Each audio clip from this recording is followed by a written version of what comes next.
The only way to beat this Vici lineup is really to tailor your picks and bans to force them into some mid to late game power spikes. They keep picking for early, and Pastry Time, they keep winning. And we've actually swapped things over. It is Royal over on the left-hand side. We've swapped sides, of course. Royal on the blue, Vici now on the red. There is the first Twisted Fate ban there coming through as the first ban for Royal. We've got Italy ban there as well. Ari and LeBlanc also joining in. So Royal, I think, learnt their lesson from Atong's Twisted Fate. So Royal on the blue, so theoretically they don't have to ban the Rek'Sai. I don't know much about Blank's champion pool, but have to think he can pick up the Rek'Sai and play that champion. Janna's the final ban. Take it away from Mata. Always a good call.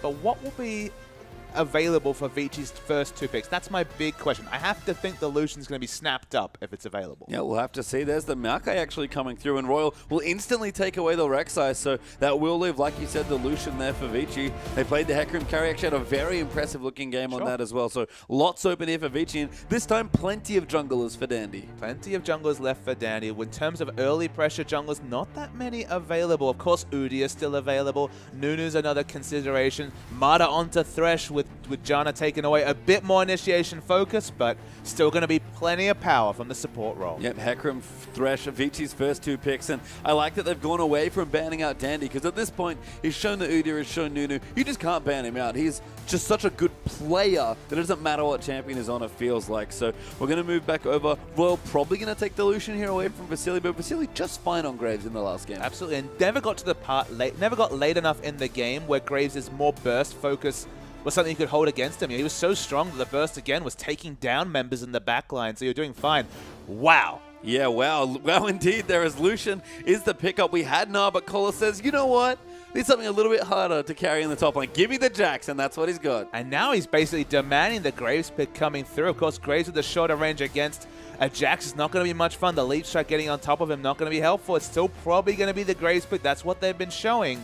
But Jax against Hecarim will probably be your top lane matchup, and that is going to be so interesting. Finally, they get Dandy onto more of a farming jungler. There is some differences from Vici in this comp, but if they can make this work, I think they can make anything work. Yeah, that's what I think everyone has to be afraid of, is that if Dandy can make Sejuani work, the flavor of the patch, it feels like, on 5.6, Vasily can make Graves work in this situation, and Royal might have even more hard engage to get on top of this AD carry. They've got to try and set up Nama, who's got Lucian, a very good champion for him, but Dandy now on another new champion. As I said, after the Udi performance last game, I'm convinced Dandy can play anything. And look, they've gone for the Lulu for the double, the Unburrow into the Wild Growth, double initiation option. Of course, you can use all the defensive CC we usually associate with Kog'Maw onto either the Jax or the Lucian. So you have a lot of flexible options in style in Royal Club lineup.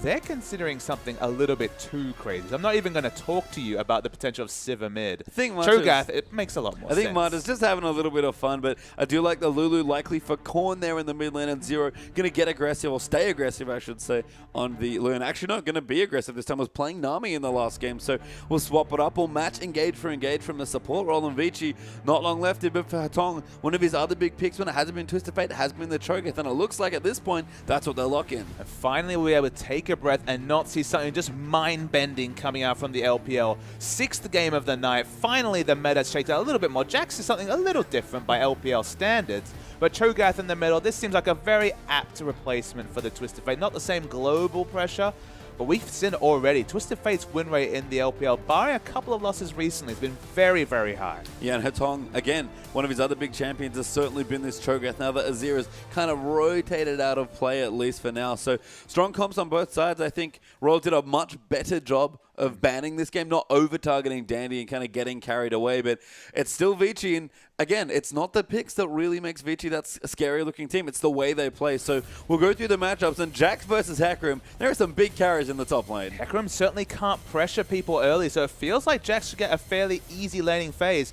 Both these champions not the happiest in lane swaps, so maybe the lane swap will be initiated. Sejuani for Dandy, definitely something different. It's not Nidalee, it's not Rek'Sai, it's not Java, it's not a very early skirmishing jungler. Will that change Vici's identity? That's the big question that we look to answer today. Yeah, Korn a bit more safer, wave clear style mid on the Lulu as well. Nami going to take Lucian back into the Graves matchup. Zero now on something different, has Leona, but Mata has already answered with the Thresh, you have to think. And the scaling into the late game is a big question mark. Jax, he's the champ. He can be massive in the late game, but Hecarim and Sejuani, they're no slouches from the jungle either, so there's a lot of potential scaling questions to be asked. I guess you could say the burst once again falls off, but we'll get the answer of, is it about the picks or is it about the players? Because it's looking more and more like it's the players from Beachy Pastry Time that need to be feared. I'd have to agree with you. And again, if they can do it, especially with the Sejuani from Dandy, Beachy will look very scary moving into the last few weeks of the LPL and into playoffs. And Royal, they need some points here. I mean, 1's not good, but it's better than 0. Yeah, 3 points behind King now, 4 behind them, 3 points behind Masters 3. If it's not now, it might be never. Well, can Royal get their points? We're going to find out soon as we're about to start Game 2.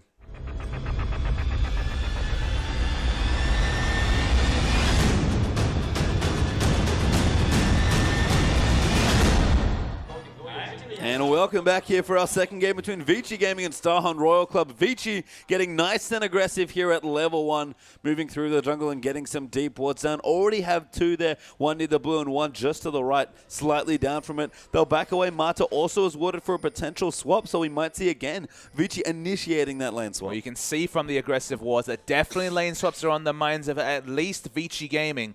Makes a lot of sense. Jax does struggle in a ranged lane matchups. Doesn't even have the range of the Rampage. I believe that's about 350 range. You're not getting much range from that Rampage whatsoever compared to for Jax, who basically just has a melee ranged auto attack. Yeah, Royal pretty cute. They're actually standing fairly aggressively, hoping that someone comes through towards the blue buff. Did get a trinket ward for their trouble, but won't get anything else. And they're actually moving Carry back already with the Hecarim. Cole, though, he's on the Jax. He's going to start a jungle camp, and I think he can do this on his own with Counter-Strike. It does look like standard lanes as far as we can tell. Carry was motioning towards the top, now kind of looking towards a camp instead. And yes, with the ability to be untargetable, you shrug off the first few auto attacks, then stun up the creep. So at least as far as we can tell, another champion you can add to this list of champions like Sion, like Hecarim, that can enter lane with extra experience. And Dandy, they're getting a bit low, but starting on his red buff on the Sejuani. That is the thing. You do get quite low on the Sedge, and Blank already finished his camp. So we'll see again the Rek'Sai-Sejuani matchup. Sedge a lot less safe and a lot slower. We'll see if Blank can take advantage of that. I guess the question is, how many camps can Dandy take with no leash and having to start on the red? Usually the red is the second buff you want to smite just for that extra burst of health to clear. Has to start on that buff. Going to be interesting to see how early he has to shop. He needs at least the gold for perhaps the Rangers Trailblazer, you'd have to think, before he wants to shop. You can see Colo teleporting back to the top side after going back home. Just got some extra pots and awards, so didn't delay those potions for potential early boots or cloth armor, but going to get the minions as they come in, and Jax starting off well. You can see with the level advantage, able to bully just a little bit for carry, but he's going to go back now and probably port back. Absolutely. Just match the consumable advantage that Jax was able to pick up with the early camp. So probably going to be nothing to split that. Actually can buy a cloth armor as well. It's going to be feeling pretty good about that purchase. No real need for Merc Treads this game from the Hecarim, so can happily put the cloth armor and work it towards a Ninja Tab. And you know what? After all the swapping that goes on, I think Royal are happy with standard lanes. They probably would have loved it last time as Name gets hooked up there. Double Flay coming in as well. Basili getting stunned up. Zero. Great reactions there. And the trades do come back, and Royal actually come out ahead. Yeah, Vici have to be careful. Remember, it's an Ignite choice by Leona that is down. They did not have an Ignite of their own, Marta, so they were ceding a bit of 2v2 power, and they're continuing. Yeah, going back in. Mata now going to take a lot of damage. Nami a little low on mana, but will move back and forth. Potions being chugged by everyone here in this bottom side of the map. And again, Royal with the standard lane seem to be doing just fine in the first few minutes of the game. When you see a Leona, a Thresh, a Graves, and a Lucian, you know you're going to see brawling, and the brawling's definitely on in bottom lane. No respect between these two sets of laners. They're getting in each other's faces. And the top lane, again, also just fine for Cola. Probably not going to be able to bully now that the levels and the items have evened up, but even without it, just going to get some free farm, and that's what they both want. But Jax just scaling that much better than Hecarim. Absolutely. I mean, that's just on paper. We haven't seen too much Jax in recent patches. We know his potential in the late game, but with the onslaught of shadows, you feel like Hecarim might be more reliable on what he does in the fight. Isn't as prone to being kited as the Jax. We'll have to see. Mid lane, kind of a wash there as well. Lots of wave clear between the Lulu and the Cho'Gath, but we're still down in the bottom side here. Nami falling a bit behind on CS early. This is where Graves shines, when he can get them under turret and throw out hooks just to threaten them. That's exactly what Graves wants, you under your turret. At least for the next 90 to 100 seconds, they do have a summoner advantage. Speaking of advantage, Danny looking for the gank in mid. Great Rupture coming through, a good knock up there, and that's going to force Korn to flash. Just managed to get out of the CC chamber. When Dandy does that again, they can't get out. Now Zero in the bottom side as Blanks come down, but it's a bit of a misfire there, and Zero took way too much damage in that trade. You compare the two ganks. One of them blows a flash. The other one actually blows a flash defensively. So not a bash, but a lot of health and a lot of lane control for Starhorn Royal Club in general. Danny's looking for a wraparound gank. Someone should tell him that she'd be farming down the jungle camps because he doesn't seem to know about it. Yeah, I mean, we'll see if it hurts Dandy at all. And again, with Rexa having that much better of a clear speed, but it's fine what's going on here. And Mata even going to threaten with another hook. Zero's not here, so Name has to play very conservatively. Absolutely. So Vasily just holding onto the wave, pushing him when he has to. Zoning hook is successful. Vasily doesn't have enough for a BS, so probably doesn't want to shop just yet, as in the top lane. Yeah, we have a dive now coming through. Dandy coming in, but Hatong also there. Wandered his way up. It's very rare to see a Cho'Gath roam, and Kola gets out of that one with ease. I mean, between the knock-up and the slow that comes through, if you do connect with the Q, the Rupture can do a lot of work. The follow-up damage was there, but it was a nice little roam. It wasn't punished because, of course, Lulu had just gone back to shop. And the result? No big result on the map. Sort of interesting, we haven't seen too much mid Lulu recently as Royal are going to start up the Dragon now. Mata will spot them off, so this is quite a bit dangerous. And Royal, I think, have to disengage. Have already pulled away. Zero walking out. Nami might even get hooked, or Zero might just be the recipient. Mata does not throw it out, though, but a very just good intuition there from Vici denies Royal a sneaky Dragon. I do like the sneaky Dragon attempt coming through from Star Royal Club, just because they knew that two members were tanking turret and top. They were not going to be making their way to the Dragon anytime soon, so they went for it. They pushed their limit, but couldn't get it. Again, more trades in the bottom side, though. Zero coming back in, gets flayed back. Vasily trying to find a way in, but Nami weaving in auto attacks here. No one's gone to shop, and Blank is down in the bottom side, so trying to set up a gank here from this brush. The Ignite is back up, so the summoner disadvantage has been halted. There's the engage. It goes in there now. Blank into moving, comes in with a flash on Burrow, but just misses his exhaust. Goes down onto Name. Mata getting a little low there. Blank gonna run in. Name really wants the kill, but instead they'll force Vici away. They only had the option of a burst trade because Name does not have a lot of mana. He's basically out of mana at this point. Just enough for one ability, whether it's the Piercing Light, whether it's the Relentless Pursuit. They still have lane control, but the flash on Burrow awkwardly doesn't come off for Blank. Yeah, so Royal going to use some of their Relic Shield charges and whatever mana Name has left and clear that wave out. Mata's already gone back, got Moby Boots actually, so looking to get around the map.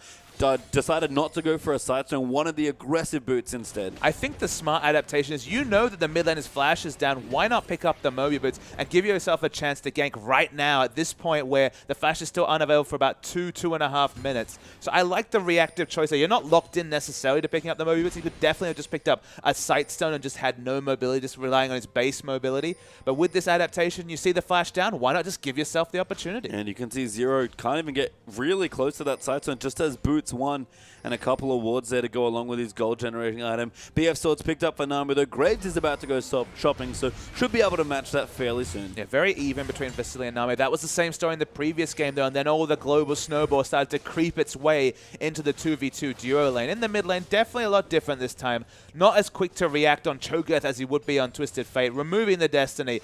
At least you can take a sigh of relief if you're the Starhorn Royal Club solo laners, because just not as much global pressure, at least at the 8 minute. I mean, that's why I was so surprised at the top lane gank there before, because Cho'Gath almost never gets to leave his lane to roam. He's got good CC, especially as far as follow-up CC goes, but impressive from Hatong to almost get a kill there. But if the game keeps going like this is exactly where Royal want to be as far as early laning goes with this comp. I mean, Cho'Gath can rotate given that he has decent base mobility and his decent base movement speed. Just saunters along with his very large frame. There's no flash available. Rupture there coming through. Blank does get the unborrow, but Korn gonna follow in there as well. 3 members. Zero's actually made his way here. Mata's just off screen. We're going to have to wait to see whether that's a successful gank, but there was the potential of the Dark Passage coming through for the disengage. Yeah, it looks good there, but Mata, as almost always, probably in the right place at the right time, so we'll have to see if that does come through. Blank, I have to say, applying a lot more jungle pressure this time around. Doesn't have his flash available for the flash unbar, which can be such a cornerstone. No kills come through there. Name himself. Yeah, Hatong managed to live. Now Mata going to find the hook. Actually, maybe outthinks himself, and Name going to come back in so aggressive here, but Sejuani's here. The ulti comes through, and First Blood goes to Thresh. Now Zero has to run away, but Dandy has so much damage, so red buff helping out a lot. That forces Zero's flash and he'll be safe, but Name wanted it too badly and Dandy was, as always, there at the right time. The jungle pathing from the world champion jungler once again is completely on point. Who's in the right spot but Dandy and Mata in a lane once again? Hatong was actually not available. They'd both gone to pick up blue buffs. The difference is the solo blue buff from Hatong, so much better than the duo blue buff between Blank and the Lulu. And again, Dandy went for a bit of early pressure on mid, just forced a flash there, but didn't overdo it with the gank pressure. Came back, got level 6, and then an easy gank onto Name, who tried to get the kill there onto Vasily, and instead gave First Blood over to Mata's Thresh. Again, the lanes are probably going to wash out to be quite neutral as far as the mid and top game goes especially. But now Danny can start influencing these lanes with his powerful ultimate. Remains to be seen what they make of this Cho'Gath pick. Cho'Gath has so much CC in a fight. The only criticism leveled towards him is that the reliability of his CC can be called into question. I really like the CDR build that we saw from Matong the previous time we saw Cho'Gath in the LPL. I believe that was the first non-ninja Cho'Gath game where he went for the build of Merlonomicon into CDR boots and he looked very pokey with his Cho'Gath build.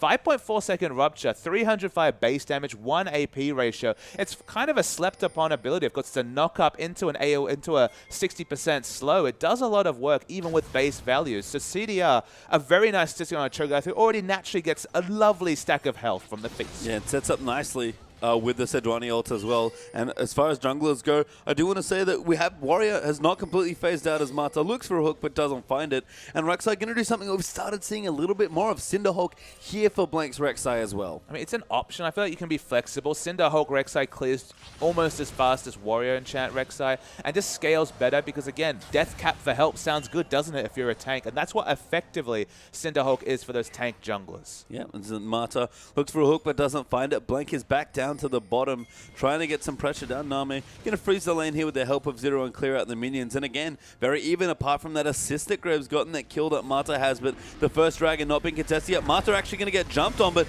Blank actually gets flayed out of the tunnel there. Mata now lines up the hook. Dandy here as well. The box drops in. Zero going to try and save his life though, but the ulti comes through, throws out the solar flare, but it's not enough. And a great play by the world champions, get a kill. And they were happy to use the Glacial Prison on one member just because, again, it gives them dragon pressure. No smite available. Flash double flare there coming through Zero. Now coming through Hatong and a flashing with the silence, and Danny cleans up. Zero going to go down themselves. The feast is just used for damage, and Vici will secure themselves their first dragon. Really peculiar re-engage by the Star Royal Club duo lane. I don't know what they were looking for. Multiple members had already shown themselves around. Lulu would have noticed that Cho'Gath had already roamed out, but they basically give away a free dragon. It should have already been that with the smite being the first person to fall. Maybe they were trying to buy time for Rek'Sai to get back to lane because, of course, the Void Rush was available.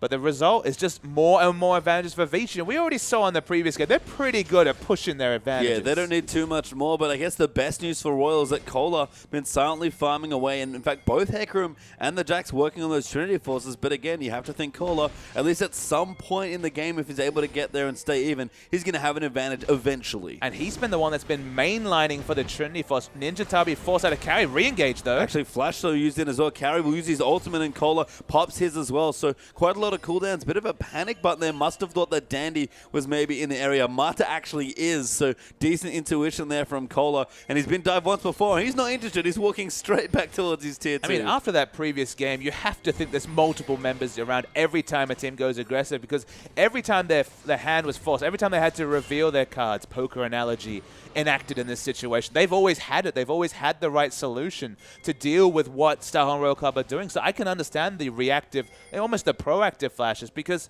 they've been necessary. And at least Royal are pushing down some turrets there. Lulu teamed up there with the Rek'Sai, got good damage done. Name's done the same here on the bottom side. Blank will get out the Scuttle Crab there, just to the top left-hand side of your screen. And Vasili's come back. He's got his pickaxe. I mean, again, the AD carry is very even in this game. Vici haven't gotten a massive lead, but they've gotten a little one, and that seems to be enough for Vici in a lot of these games. Sejuani, you can see coming towards top, is spotted out by a green wall, but Jax is overextended. Yeah, Cole has to be careful. No flash this time. The ulti hits right in his face there. There's the Arctic Assault for the knockup. He will ward hop away, but it's not enough there with the Ignite for carry. And Dandy gets himself another kill on Sejuani. That is a 100% kill involvement. And so that he's answering the question we had about Sejuani. 203, of course, scales so well into the late game, even in terms of damage, because he has the health scaling for damage on the Northern Winds W. Dandy doing work on Sejuani. I guess we shouldn't be surprised based on time. It's something different, but as he showed with picking up Nidalee so quickly, he's a fast learner. He's played Udyr, man.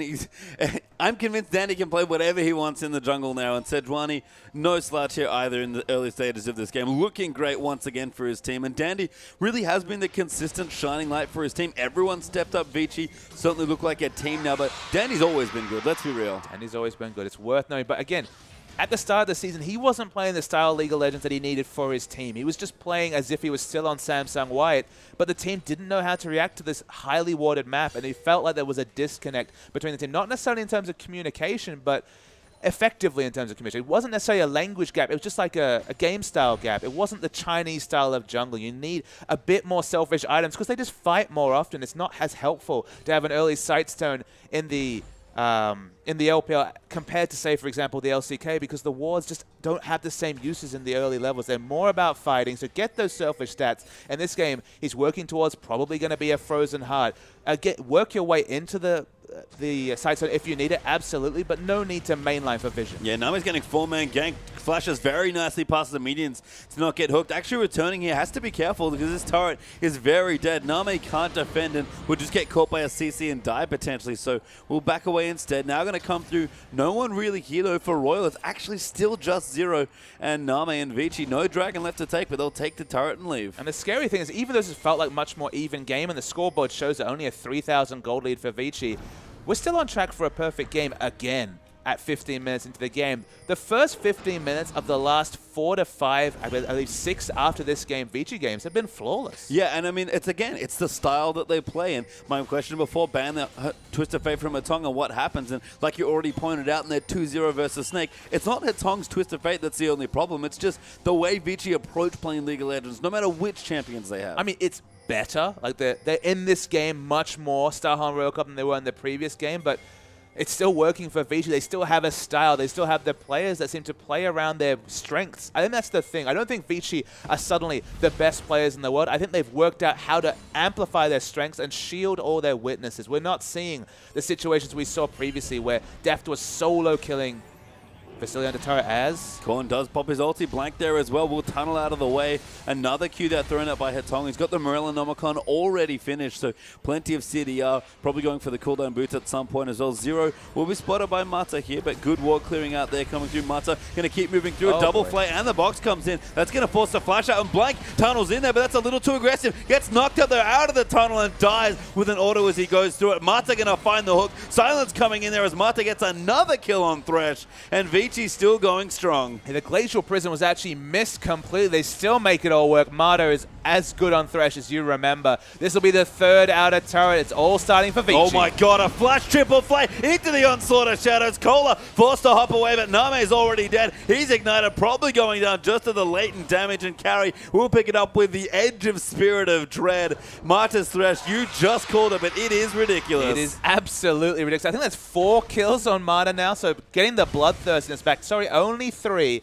My apologies to Vici. 3-0-5 Thresh, though, feeling great. And in general, Vici are just playing amazingly. They keep knowing exactly how to push and exactly what advantages to take. In terms of items, actually the Abyssal Scepter was sold. Sorcerer's Shoe is going to be for Hatonga, so moving away from the 40% CDR rush. I guess not necessarily. They're not a poke-based comp as it was when he built that. That was a Diana Cho'Gath poke-based under turret comp. Just going for sheer damage. The needlessly large rod, those screams, those ruptures, they're going to be big. And I guess the other difference is that it's awkward for Cho'Gath when you can't get a range to do damage to have a item like Sorc Shoes, but Sejuani, especially Sejuani Hecarim as a combo, sets up for short-range mages very well. And Cho'Gath, realistically, he's a short-range mage. And a melee champion like Jax, it was one of the reasons you don't like, say, for example, Fizz Top against Jax, is that if you can just be, so Fizz Top against a Sejuani comp, is that if there's that big burst of CC, you're only tanky effectively when you have your Counter-Strike on. When your Counter-Strike's down, you take a lot of damage. So if the timing isn't split,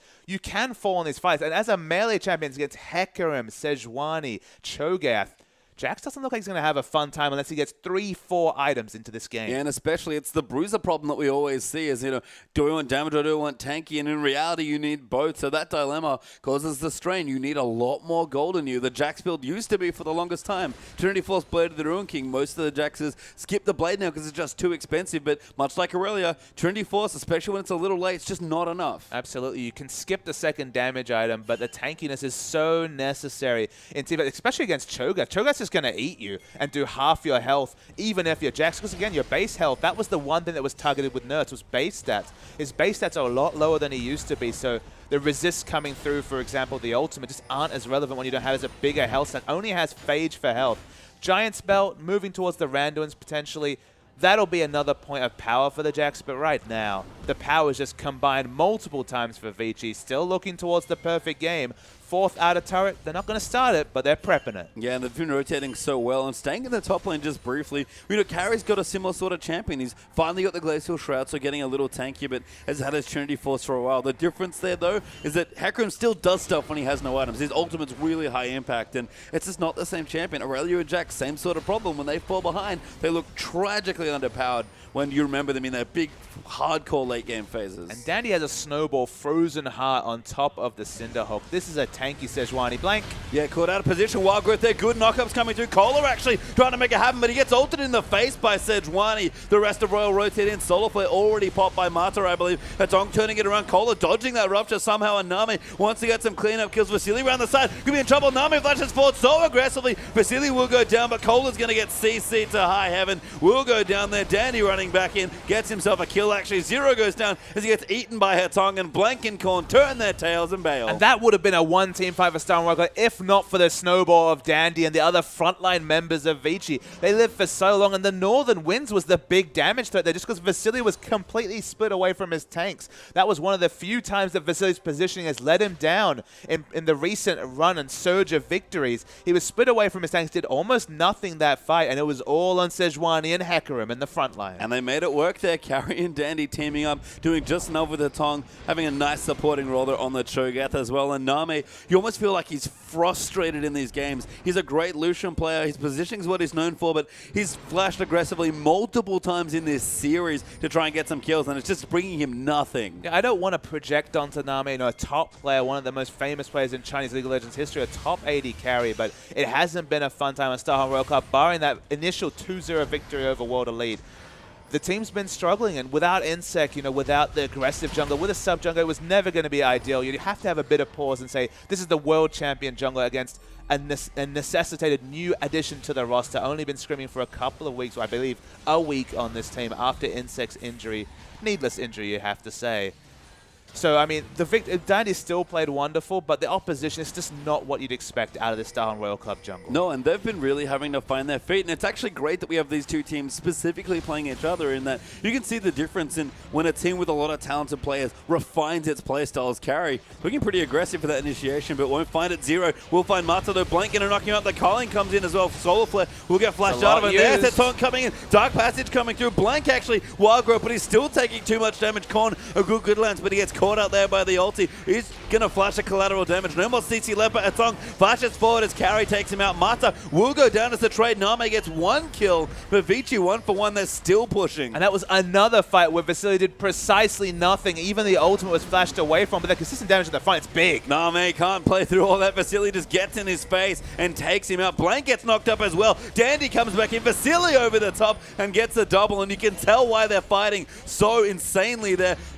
Kohler has been in the bottom lane pushing. He does get their tier 2, but Vici is starting to take inhibitor turrets, and Carry will cancel the recall. They're going for the duel. Carry might lose it, but he doesn't care. He's just trying to buy time. The top tower goes down there, and Vici, they're breaking Royal's base, and Kohler just trying to get away from Carry, but he won't do it. A great ulti there gives Carry the 1v1. Opened up space, knew the devastating charge auto attack with the Trinity Force would do a lot of burst damage, still had the ultimate available. Nice play from Carry. No need to stay near Jax when he activates his ultimate and gets those early resists. Carry's doing well. And that was what I wanted to bring up before that crazy fight across the map. Vici are a team that have found their feet. They've clearly refined their style. They've played to their strength. They've covered those weaknesses. And they look like a world-class team at this point, really charging up through the LPL standings. Royal changes all the time. Name just joined the roster. There has barely any time to play. Insect still finding his feet as well. Royal are probably not making playoffs at this stage unless they make a very deep run in the last 2 weeks. But if they come back, through relegations, playing in LPL again, it'll be interesting to see how they refine as a team as the weeks go on. So I honestly had to pause when he said Insect finding his feet. I didn't know where to go with that. Given his recent injury, Insect's been struggling the whole season for identity. As you say, Star Royal Cup, a team in transition, I guess, for 9 weeks now in a lot of ways, even into the 10th week. That's probably why they find themselves in this kind of perilous position right down the turret. To be honest, it doesn't look like they're going to be able to assault the playoffs. It doesn't look like they have the manpower right now to be able to do it. and they're outmatched against Vici, who, as you mentioned, they're a top team. Yeah, Mata coming in, hook onto Cola, landing it. Dandy will follow through. The culling comes in, but too much burst damage, collateral damage over the top of all of Tongue's AoE, and now Name just gets destroyed by the Hecarim. Dandy going to come in, has used the slow there from the E onto Blank, chasing through. Knockup going to come through. Blank, a very good Umbaro, will save his life, but unfortunately cannot save his base. Yes, Vici playing so smart in that fight. That time, Vasily was finally grouped with his team, and you can see the difference. 4-0 is the trade. There's some ults. You know what that looks means, like a Spacey surrender. Time. Yep, Royal going to tap the mat under 25 minutes, and Vici already out of their seats, ready to shake hands. Can't blame them. Another flawless-looking performance. Another 2-0 for Vici Gaming. And whatever opposition is thrown against Vici, whether it's Gumty, whether it's Snake, whether it's Starhorn Royal Club, they are dispatching them easily. Another very one-sided game. Not a perfect game, but you can see the difference between the members, specifically in the jungle. Dandy completely outmatching the sub-jungler coming through in Starhorn Royal Club. We didn't get the big Dandy versus Insect matchup that we always crave in the meetings between these two teams. And Vici in general, ban the Twisted Fate, similar results. Yeah, I mean, again, played the same way. It's sort of the question we had for Dandy. All right, 3 jungle bans, goes to Udyr, plays kind of a similar sort of style with some adaptations here and there. Dandy just played the same way in that first game and went completely off. All right, ban the Twisted Fate, change it up, get away from the jungle. What happens? Vici just play exactly the same way. And maybe it's Vasily that you target. And that's with champions like Nunu that are available also they could have gone for. I mean, Vasily, I believe he's played Graves and Lucian almost every game. He's played a couple of other champions. He's just looking for lane dominance. If you ban away both those champions or pick one away, he'll find something else. That's the question. Where do you go with the bans? I guess it's still unclear, and that's why Vici is such an interesting team.